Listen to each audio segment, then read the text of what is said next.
Esther Buerki, international writing expert, author and life coach. I'm so excited to have Wendy Pitts-Reeves with me. She's an international speaker, member of the Forbes Coaches Council, and serial entrepreneur. Wendy knows the joys and challenges of doing what scares others on their way to personal and professional success. She has built a group counseling practice, launched a leadership conference, and served in public office. Today, as a private practice expert, she coaches women entrepreneurs in the healing arts. She inspires them to charge what they're worth, own their authority, and do the big things they really want to do. Wendy, I'm so excited to have you here today. Thank you, Esther. This is an honor and a half. I'm really happy to be here. So let's jump right into your story. Let me ask you, what has been your fears along your road? Well, that's a big question. As I mentioned before we got on the call, you don't reach my point in life at my age without having been through a few things over the years. And I always tell my clients that if it doesn't scare you to death, you're not growing. So there are lots of things I've done in my life that were really scary at the time. When I think about some of the highlights, if I had to pick out just 2 or 3 favorites, one of the first big scary things I ever did was in my early 20s. I made a decision to travel from the US to Europe, which may not sound like a big deal if you're in Europe. But at the time, I was only making the minimum wage, like elementary wages, very small wages, and had no money. And I thought only wealthy people went overseas.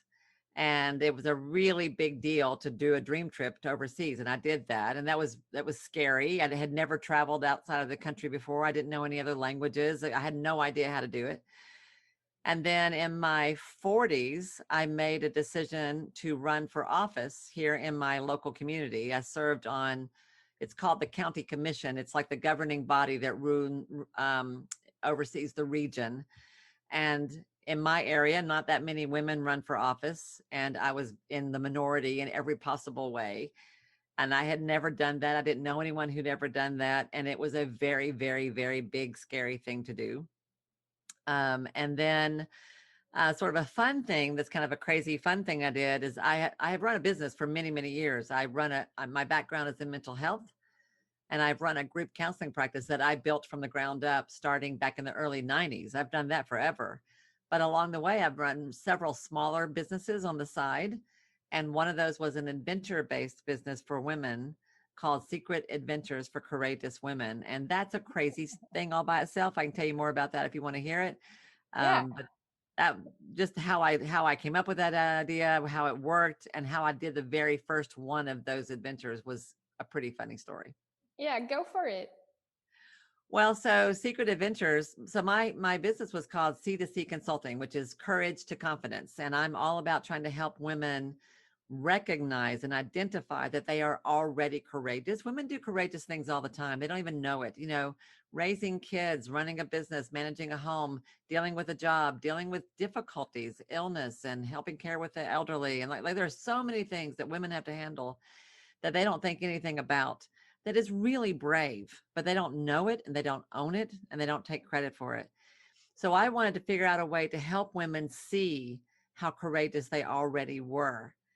And I'm a big outdoor person. I love doing outdoor adventures. And so I was working with a coach who suggested, I came up with this idea. I want to take women out and do adventuresome outdoor things. And she said, why don't you do something a little different and make it like, I don't know, a surprise. And I thought, that's a cool idea. I like surprises. And so I wanted to do big trips, like taking them around the country or overseas. And she said, why don't you do little things first that are close to home to get people used to working with you so they can trust you and that kind of stuff. So I came up with this idea that I would plan an event. And the way it worked was that I would make an announcement on Facebook. Hey guys, the next adventure is coming up. Here's the date, here's the time, here's what it costs, here's how many people I can take. Sign up here, and I will tell you what to wear, what to bring, and where to meet. And we would get together, and I would put them in a van, and we would go somewhere, and they would have no idea where we were going or what we were doing until we got there, which was the secret. So I had to sell something that I couldn't tell them what they were buying, which was crazy. And we did, literally, I would say, I'm not telling you what we're going to do. You just have to trust me and come with me, and we're going to go do something. And we did everything from, I did an event every month for 3 years, every month. And it was everything from a fishing trip to a kayaking, to hang gliding, to a pottery class, to a classical music concert, to a wine tasting, to rowing, you name it. We did all kinds of things. Some of them were very physical and challenging. Some of them weren't very physical at all, but all of them were hard in some way for somebody that was in the group. And the very first adventure that I had, like, I couldn't figure out how the heck I was going to promote this, So I mentioned to you, I have sort of a framework that I use, that I realize that I use personally to do things that are scary. When there's something big I set for myself, I'm going to do this thing. I don't know how I'm going to do it. I realize there's a pattern to how I do that.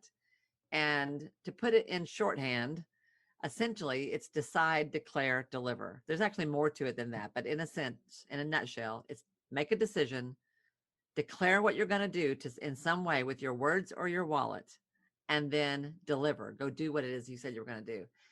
So the Secret Adventures was hilarious because I had this super cool idea, and it was like going to be so much fun. And I decided, so decision was the first step, right? I decided that my first adventure, when I first came up with this idea, was I was going to take them for a hike at night under a full moon in the mountains. Wow. So I live near the Smokies. I live near the Great Smoky Mountains National Park, which is the #1 national park in the United States, the most popular park in the country. And we had a full moon coming up, and hiking at night by a full moon is a spectacular experience. And I thought, I'll take them to the mountains. We'll have a lovely picnic watching the sunset. And then I'll take them on a hike through the woods in the dark to a particular overlook, a spot that I know that's up high, where they could see out over the city and see out over the mountains, and it would be beautiful. And I'll do it on a weeknight as a way of showing them that you can do something kind of cool, even on a work day. And it didn't take a lot of money. It was easy to do. It was just the scary part is being in the woods in the dark in a place that they didn't know and all those kinds of things. So I thought, that's going to be a cool idea. That'll be my first secret adventure. And then I was like, so how do I sell that? Because I couldn't tell them it was going to be a cool thing. I couldn't tell them what we were going to do. That was the whole point, right? How do I convince people to give me money, come with me someplace, who don't know me necessarily and have no idea what kind of thing they're getting into? Like, who knows where I'm taking them? How did you do it? It was really, really funny. So I have a talk that I have given all over the country and even a little bit overseas, actually, where I talk about this process of decide, declare, and deliver.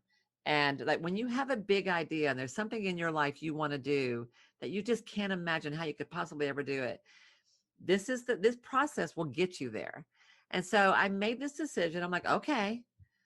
And then the next step is like, I need to declare this in some way. And I kept putting it off. Like, I need to announce it. I needed to tell people, but I kept putting it off and putting it off. Like, I don't even know how to do it. And to do a hike on a full moon night meant that there was a time, like I had a specific date. If I don't do it, it was in September of 2011. And if I didn't do it the next month, it was going to be too cold. So I had to do it now or not at all. And so there was this feeling of like, Wendy, if you're serious about this, you got to say something. You got to declare it or you're never going to do it. And so I kept putting it off. And the full moon was going to be on a Monday night. I remember that. And normally if you do an event or you're promoting a workshop, you want to tell people a few weeks in advance, maybe even a month in advance, to give them time to plan. I Sure. couldn't do it. I was so afraid and I felt so silly. The Thursday morning before that Monday, 4 days in advance, I woke up at 4 o'clock in the morning. I could not sleep. And I'm like, good grief, woman, just do it. So I went onto Facebook and I created an event, and I didn't even know what to call it. I didn't know what to call it. I didn't know what to say about it. I just started writing and I said, hey, everybody. So if you could use a break and you'd like to have a little fun, and it would be nice to have somebody else figure it all out for you. And you need like a little stress break, and you kind of want to like I was aiming it at women who were like sort of working too hard and needed a break, And I'm like, I have something kind of cool that I'm going to be doing.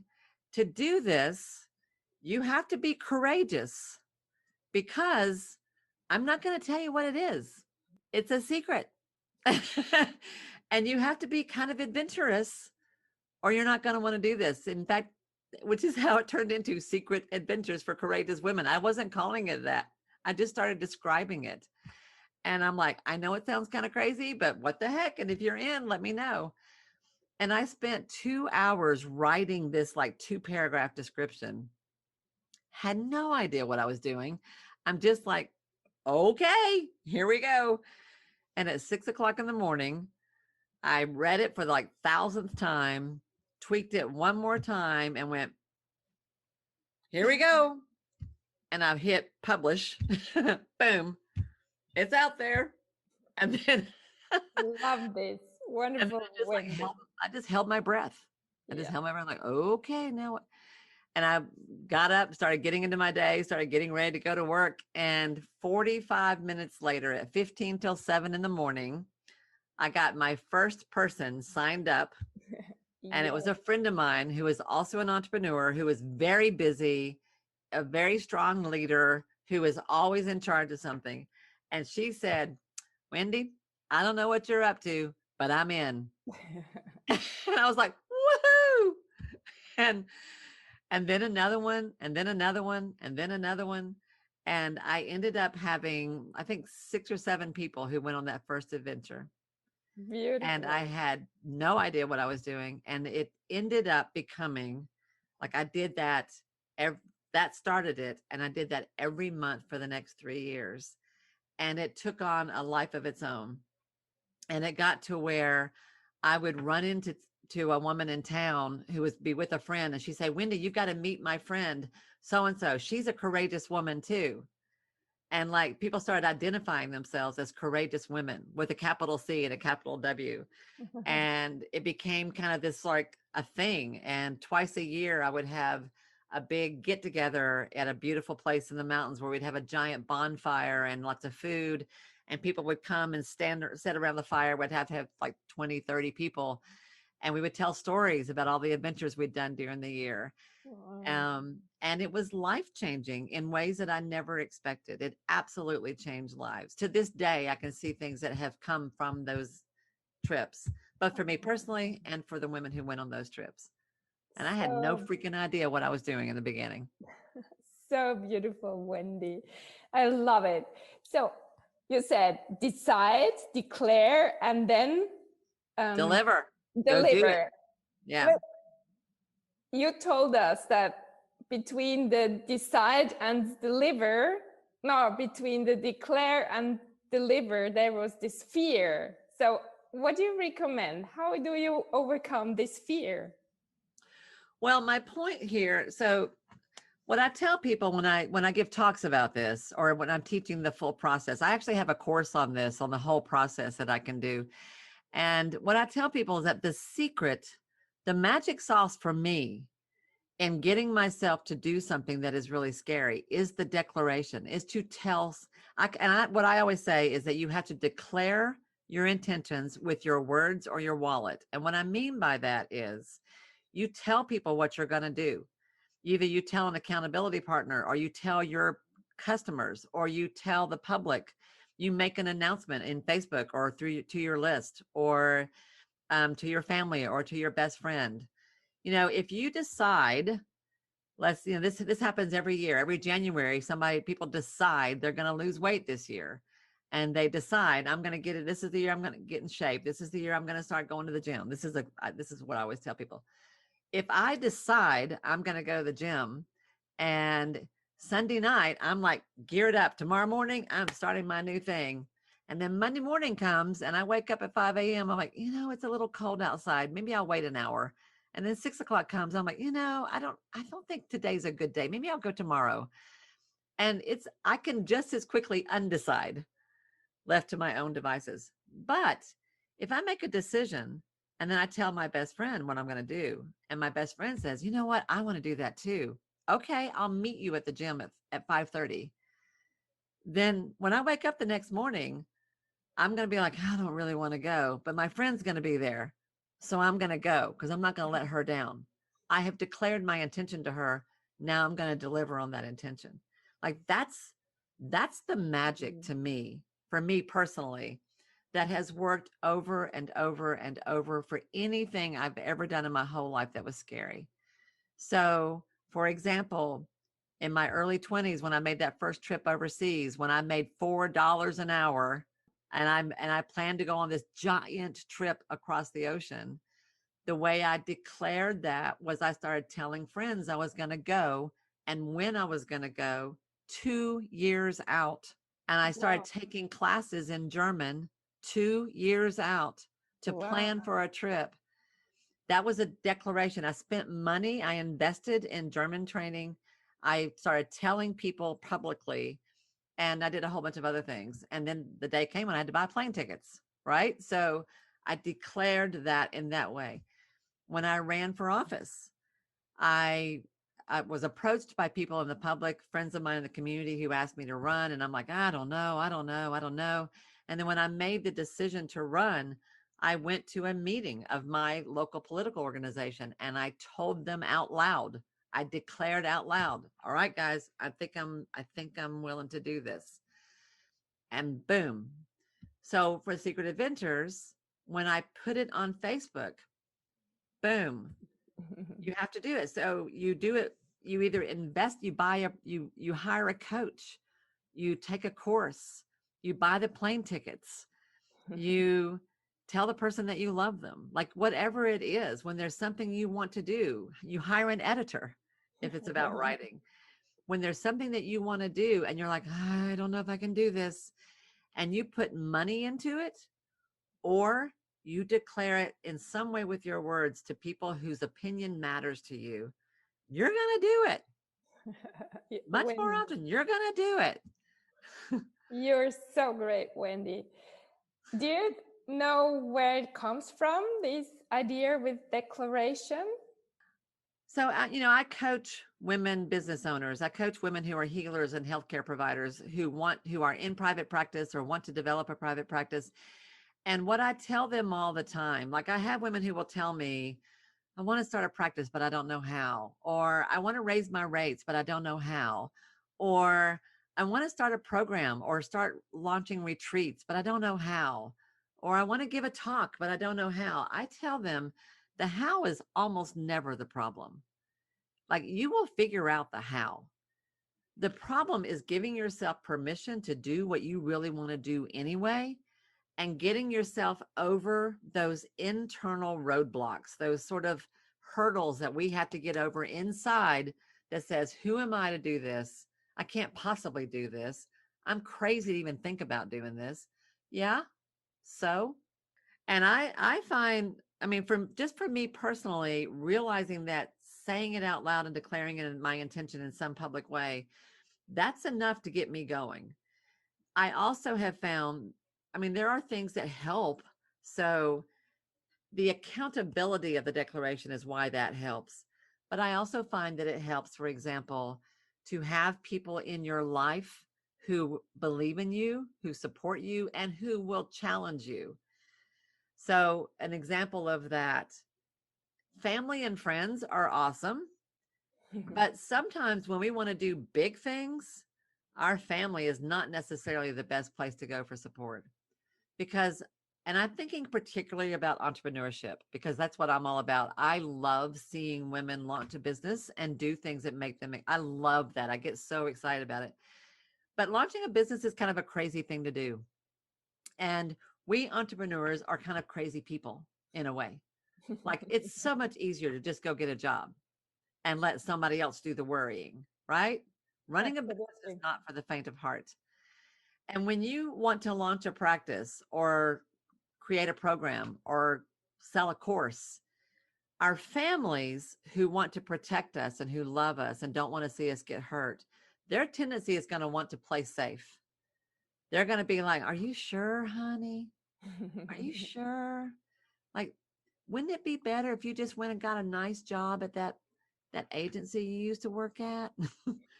or or some of our friends, especially if they are not the kind of folks who have done this kind of thing themselves, sometimes they will judge that, or they will either be critical, or they will say, "Ah, I don't know about that." You know, their own fear will get in the way.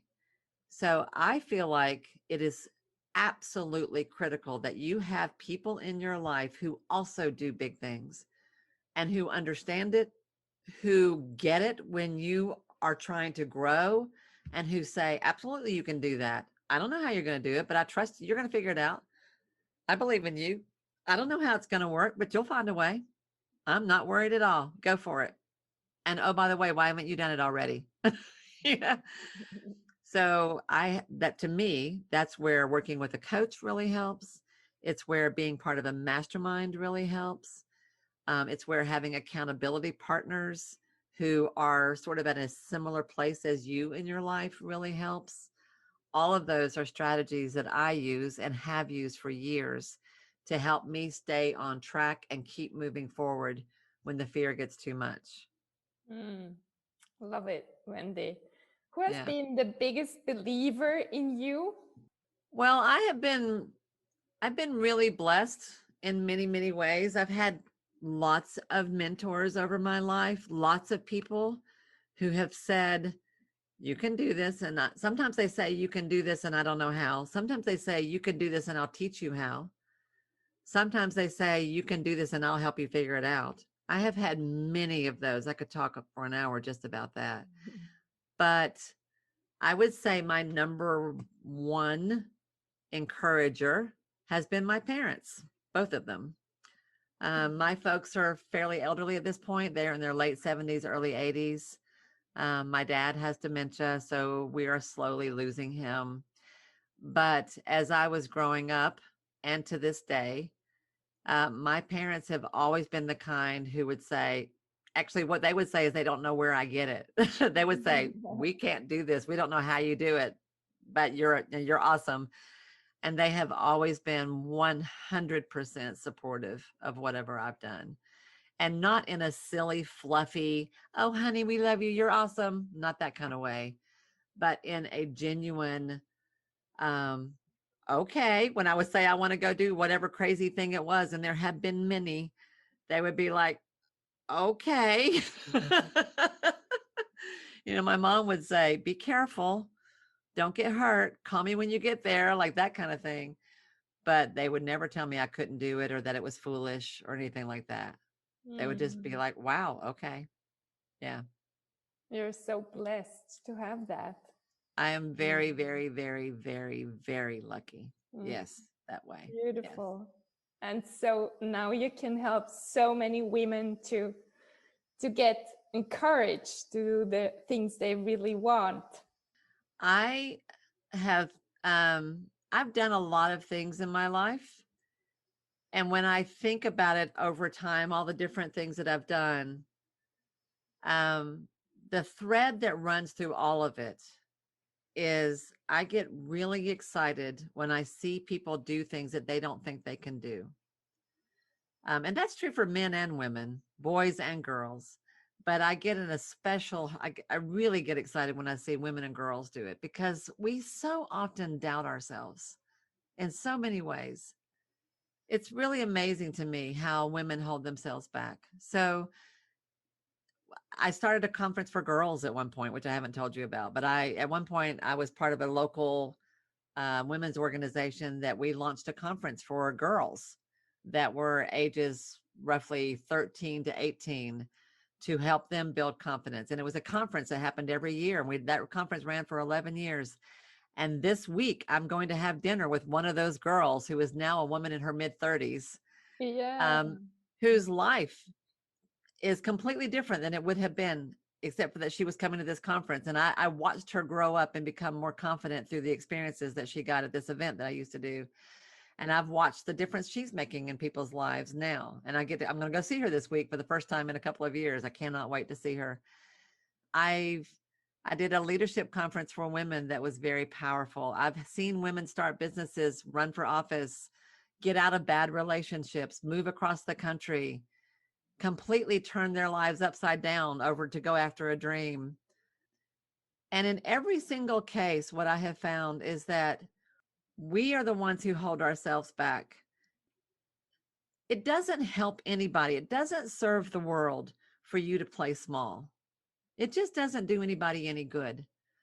And I live in the Southeast United States. And in my part of the country, women really are taught to hold back, to be the number two, never the number one, to help your husband, to help your church, to help the little old lady down the street, to help poor folks, to help, help, but always to be the supporter in the background.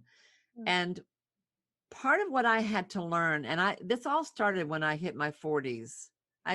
I wasn't like this in my 20s and 30s. I had to grow into it. It was very hard and really scary in the beginning. But I had older women who were behind me saying, I think you should try this. I think you should lead this. I think you should start this. And I'm going to help you do it. And there, I can tell you so many times where I was like, I can't do that. I'm not smart enough to do that, or old enough to do that, or savvy enough to do that, or experienced enough to do that, or trained enough to do that, or credentialed enough to do that, which is a bunch of BS. But I felt that way a lot. And I had lovely people in my life, and sometimes men, who would say, you can do this. I'll go with you. Okay. And stepping into leadership, like that's a thing. Learn, like running a committee, running a program. When somebody says, that's a great idea, would you run it? Don't say, oh, I'd love to, but you don't really want me to run it, but I'll help. That's what we always, no. You don't want me to be in charge, but I'll help with whoever. Absolutely. I'm your go-to person. I will help. That doesn't serve. If you want to make a difference in the world and you want to change things, or you just want to see what you're capable of, stop being number two and be number one. And I mean, you can hear it. Like I feel really strongly about this. It comes out in my voice. I start preaching. But I love it, Wendy. When I ran for office, I had to put my name on the signs. And I can't tell you how uncomfortable that was. Like all over my town, there were signs everywhere with Wendy on them in big letters. It was so uncomfortable, so uncomfortable. And in the beginning, I had to go up and ask people to vote for me, or ask people to give me money, or ask people to volunteer on my campaign. I cannot tell you how uncomfortable that was. And in the beginning, I would just like squirm. I would do anything to avoid talking to people. I'd be like, I don't want to do this. By the end of that campaign, which lasted about a year, I would talk to anything that walked. I would drive through a neighborhood, and if somebody was on their lawnmower, I would hop out of my car and go run up to them and make them turn off their lawnmower and talk to them. Hey, my name is Wendy. I'm running for office. Would you vote for me? I mean, which is how we grow, right? This is how we change. You start doing something that's super scary and awkward and uncomfortable, and you're not very good at it, but you are surrounded by people who love you, care about you, who will teach you, who will go with you. That helps. And then you kind of stumble through it. And one day you wake up and realize that you've learned a few things and you know more than you used to know. And all of a sudden you're doing it. And then the next thing comes along, and then the next thing, and then the next thing. And one day you wake up and you look back and you've spent 30 years doing big, hard, scary things. And every single one of them has made you stronger, clearer, more experienced. And you still get scared, but not as scared. And you learn with experience. I can do hard things. All I have to do is decide, declare, and deliver. So lovely, Wendy. So where can people reach you? Well, there are two ways to find me that I think are best. The most obvious one is my website, which is just my name, wendypittsreeves.com. If someone is interested in working with me or just even sort of testing the waters a little bit, I would invite them to click on there's a place that says start here and read about my quick start consult, which is a great one-time way just to get a little coaching about a specific problem you've got. If they are a healer already, if you have a private practice or want to have a private practice, then I invite you to come and find me on my Facebook group, which is called the Ideal Practice Community. It's a small, fairly intimate group where we talk about how to design a private practice that is ideal for you, that works as well for you as it does for your clients. Great. Wendy, one last word for our audience. Declare. Say your intention. Set your intention and then tell somebody. Tell me, tell you, tell their audience.